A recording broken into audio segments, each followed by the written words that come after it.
আমাদেরকে এক হতে হবে। মুসলমানদের দিল হবে সবসময় এক, হিংসা থাকবে না। কি থাকবে না? হিংসা, বিদ্বেষ থাকবে না, অহংকার থাকবে না, শিরিক বেদাত আমাদের ভিতরে থাকবে না।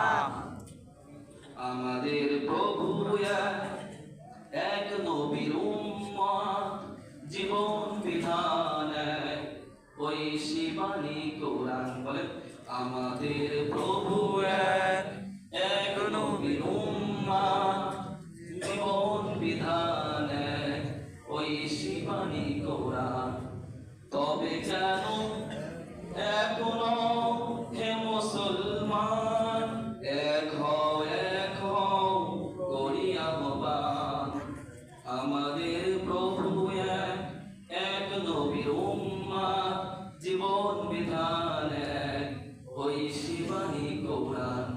বাইতুল্লাহ এক, মদিনা শরীফ এক, উহুদ পাহাড় এক, বদরের মাঠ এক, একটা তো জীবন আর একটাই মরণ, একটা তো জীবন আর একটাই মরণ, একসাথে মিলে মিশে একই প্রাণ। আমাদের প্রভু এক, এক নবীর উম্মত, জীবন বিধান এক, ওই শিবানী কোরআন। মারহাবা।